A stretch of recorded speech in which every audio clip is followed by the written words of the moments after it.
history is 1991. Coach Tom Osborne and his wife, Nancy, developed this program. And it's great history, so if you ever want to know that whole history of how it was developed, TeamMates.org has a whole write-up on it. It's very, very cool. And a fun fact that Tom Osborne is 88 now, and he is still mentoring. So that's really a cool thing to see that. He believes in that much. So TeamMates is a one-on-one school-based mentoring program. Heartland United Way helps fund that program, which we are very grateful for. So what we do is, what's different than like Big Brothers Big Sisters and TeamMates is we're both mentoring, but we are doing it at school with TeamMates, and it's usually over the lunch hour. And if you're, we have mentors that are retired, that are young, that are busy in their own lives. We have school administration doing it. We have young kids coming in. You have to be 18. So we have all walks of life, all ages that mentor for us. So some of the things that they do is, a lot of times people say, but I don't know if I'm smart enough to mentor. Are they going to ask me questions about their homework? Are they going to do that? You're not a tutor, you're not a counselor, you're not a parent, you're just a friend. And when you first get your mentor, or mentee, it depends. We try to match people when they're 6th graders, and then they follow them all through high school every year, and it's just during the school year that you're mentoring. So during breaks and stuff, you're obviously not coming up to the school. But what that does is that relationship builds over time. And the mission is basically to help students reach their full potential. And whether that is a post-secondary education, whether it is a trade school, whether it's military, or just going right into the workforce, the mentor, that's really what they're pointing out their strengths. We're really big on that.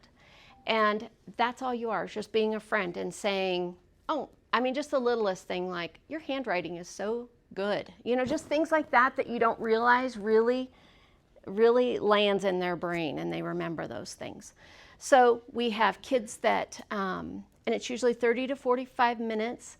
I would say 45 minutes is on the high end. That gets you time to go back to work because it's over the lunch hour.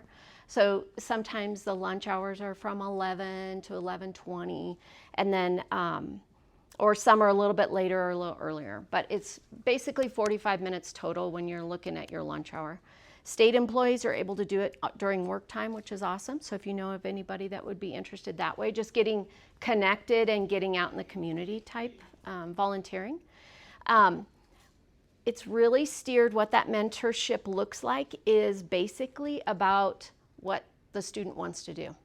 So we try to match, what if they're really crafty? We try to find them a crafty mentor that we can, and then we can help them get if it's something, a craft item that all mentees could benefit from, then we'll try to get that purchased.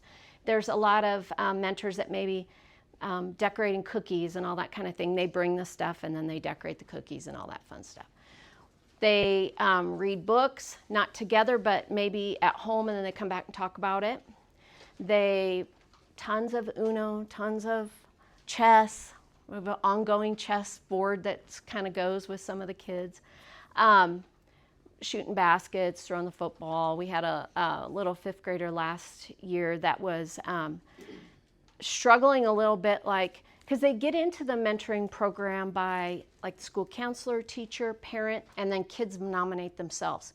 And it could be anything. They just want another friend. They just want another adult in their life.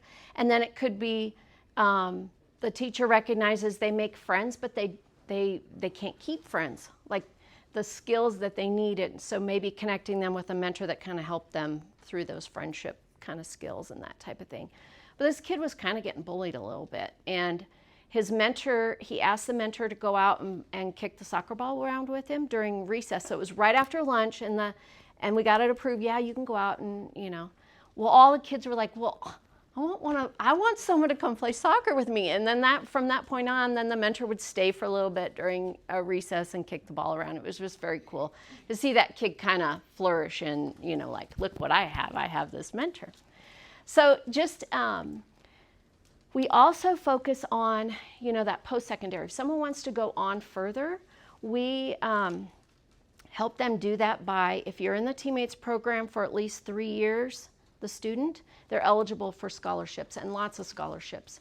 So I don't know the numbers from last year, what 2024-25 brought in, but the year before, TeamMates National gave out $4.3 million in scholarships. And we had, this year we had one student get a full ride to Hastings, which if you know how much that costs, that's expensive.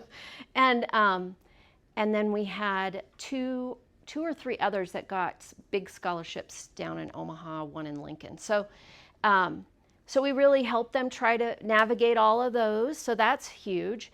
And then we also have a TeamMates Plus program, so that after the student graduates, if they're going out Chadron State, they don't know anybody in Chadron State. And if you've ever had a student that goes on to college or have been yourself gone off to college and you feel like a fish out of water kind of, well, these kids really feel the same way. So we try to match them. If they want to be in the TeamMates Plus, we match them with someone in Chadron. We find someone.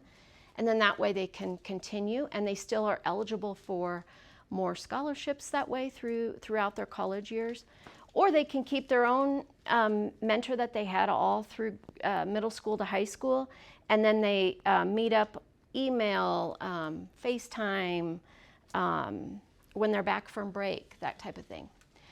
One of the neatest things about TeamMates is the safety aspect they focus on. So every mentor that joins, that applies to be a mentor, gets a background check, and then they get a background check every 3 years. They also get training. So if you are interested in being a mentor, you do an online training on yourself, and then by yourself during your time. And then you can do the skills part of it is also can be online, or it can be in person with one of us, one of the coordinators. So then they match you, and then you go on your merry way. We have reference checks. We have all those things that we continue. We have ongoing education if you'd want it. And then the teammates.org website is fantastic with everything they have on it. And they just launched a whole new website last week. And so I'm still learning to navigate that system, but it's very cool. One of the things that on top of safety is just the aspect of the friendships that we build. So if you're a parent, it's hard when someone's sitting across the table from you talking about a boyfriend or girlfriend situation, and you're like, ooh, this is not gonna be good. This is not ending well. And so as a parent, you wanna step in and go, yeah, no, that's not good. You need to do this, you should do this. It's really challenging, and it's really good because you grow as a person yourself, because you're sitting in the shoes of a friend and you're looking at, well, what are the pros and cons of this relationship? So you're teaching them how to look at things through a different lens. And so you're not just, which helps you grow as a person, and it helps them grow as a person. We do surveys every year. It's a national mentoring program. So we're in 6 states. They just added Missouri. And so we have Kansas, South Dakota, Colorado, Wyoming, Nebraska, and Missouri. So it's now starting to branch out. We're getting more and more. There's like 192 chapters, maybe 93 now. So it's just a way to give back. It's a way to show that the ripple effect, the impact. We have kids that have graduated through the TeamMates program. We have one kid that got a full ride on TeamMates scholarship to Hastings. He's now coming back to Grand Island and teaching. And he started when he was under 18 in the Big Brothers Big Sisters program mentoring. So it's just that whole, we see the whole them going out and coming back. I have 2 right now that are mentors that were mentees in the program, and they felt the effect of it, and they want to give back as well. So we always thank Heartland United Way for all they provide for us, because we couldn't do it with all the help from the community.